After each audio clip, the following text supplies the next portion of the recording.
Hi, welcome to another episode of Jessie Talks with the hashtag It Girl, because I know it, have it, or can get it. I am very excited to have Angelina Leeds with me today.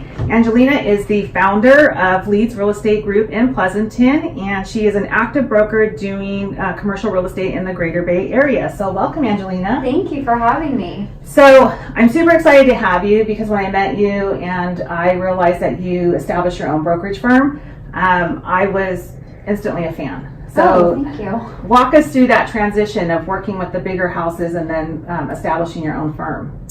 So, like you mentioned, I have about 15 years worth of commercial real estate experience. And I started in the larger firms in the city. And part of the reason why I branched out on my own was because I was sick of the bullpen. I was sick of the commute. I was kind of, I knew I could do it on my own. I grew up in residential, family-owned real estate office. And so I built my brand while I was working for a larger firm, created my foundation for the corporation, and then decided to make the shift and the move. Awesome. So exciting for you. Mm-hmm. So talk about Leeds Real Estate Group versus some of the bigger brokerages and your areas of expertise and what you're really bringing to your client now. Okay, so we pride ourselves in focusing on restart.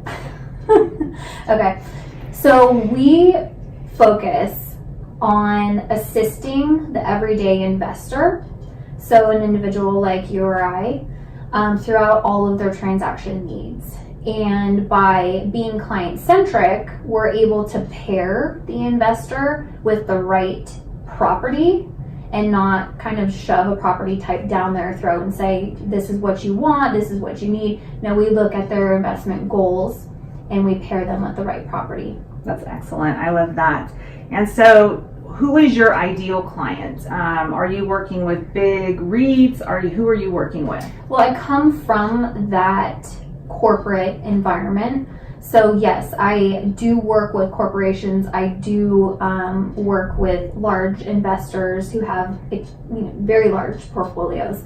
But I really like the individual investor, the everyday investor, because I like to build my relationships for a lifetime.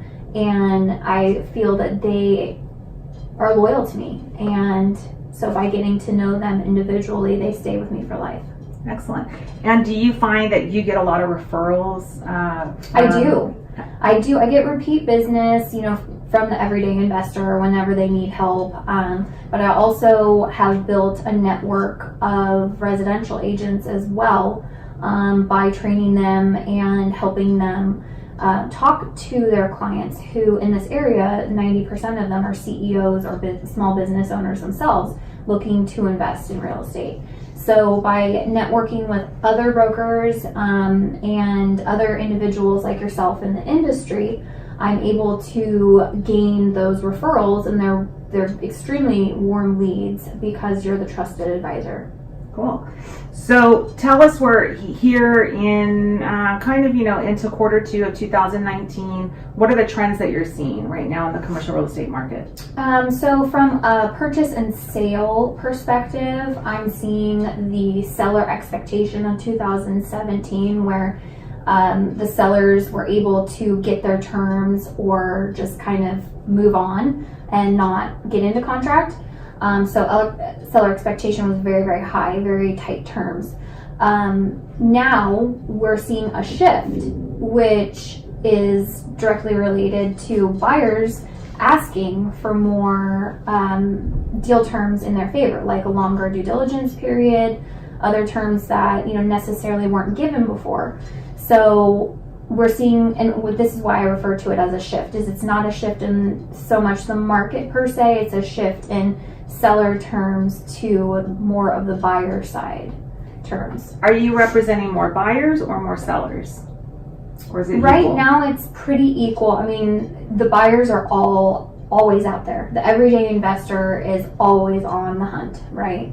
But the sellers right now have decided if they have an asset that they want to offload, it's probably the best time to do so before we hit any kind of economic downturn or whatever may be looming in 2020. I keep hearing 2020 is going to be the time where we see a downturn, and so if you want to sell today is the day to sell. Okay, going back to some of the sellers having that 2017 mindset, how are you educating your sellers to kind of transition them into that, they kind of have to be a little bit more flexible? What are you doing for them? So as the deals or offers come in, it's written in the terms. So to educate them, it's a matter of explaining why the buyer is asking for these things. The environmental risk is number one. A lot of people don't want to assume the environmental risk. So the buyers are pushing back and making sure that, cases are closed, that phase ones are done, and if a phase two is required, then that's done too. So that can be, a 60-day time frame while in contract, whereas before, sellers in 2017 said, oh, you want a phase two? We're canceling the transaction. Okay, and so you're still having success in closing your transactions even though they're taking a little bit longer. The sellers are now willing to give those terms to the buyers because they realize that if they don't do it now, they've got to hold the asset for another 2 years. Sure. Another aspect of what you do aside from selling is leasing. So talk a little bit about that. Leasing, I'd like to touch on retail. Retail is a tough category right now. It's tough as a listing broker to procure a good quality tenant that's creditworthy, that can sustain any kind of a downturn. It's also tough for the tenant to budget correctly, to make sure that they have enough money to get their doors open and then sustain some kind of a downturn.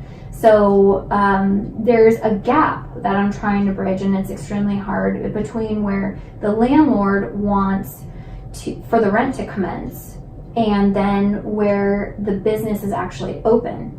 It's 6 to 9 months before you can get a permit with any city, so you have a big chunk of time where who's going to be paying those operating expenses?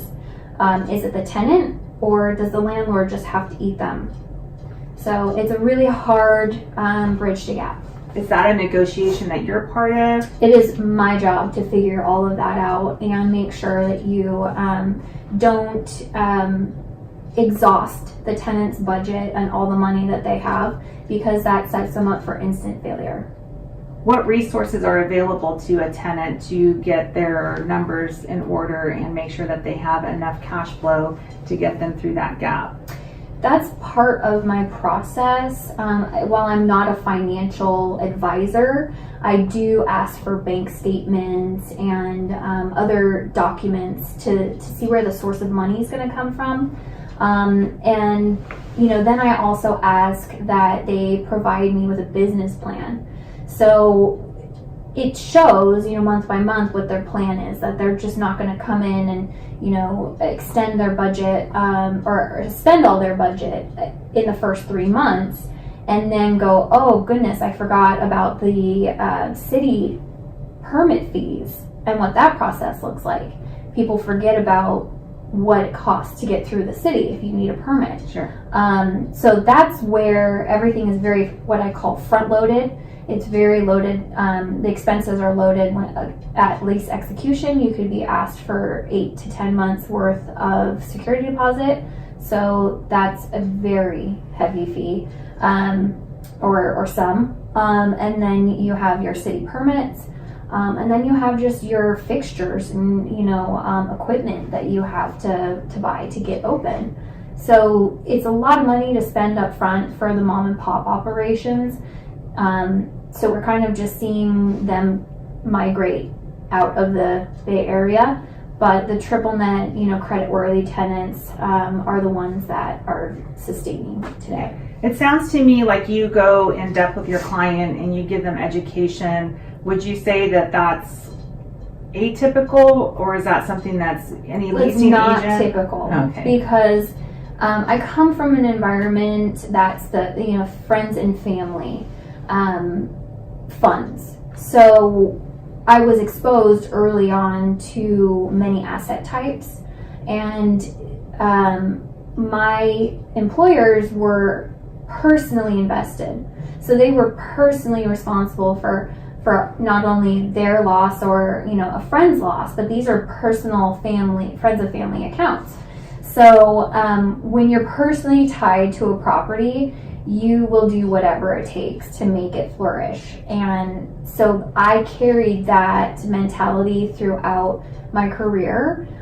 So when I look at a property and I analyze it for my client, I'm really thinking long term. I'm not thinking, okay, just get the deal done and move on, like kind of what I call turn and burn. Sure. I look at, does it actually meet their investment goals, and what is the exit strategy? How are they going to get out of this property at whatever period of time that they need, or is it a short-term hold or a long-term hold? So I look at it from all different angles, and I don't just, like I said, look at one product type or another. I don't favor. I look at the return, if that's what they are looking at, and that's the most important thing to them. Or I look at, there's some people that want the trophy property that's, sexy and appealing, and I'm happy to find those too.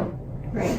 I really have to say that I appreciate that you're going the extra mile for your client, and I think that it's so important, especially for sustaining your business, right? And that your business model really seems to be, like you said, client-centric, and really focusing on educating your client and not just getting the deal done. You're really wanting them to succeed, right? And I think that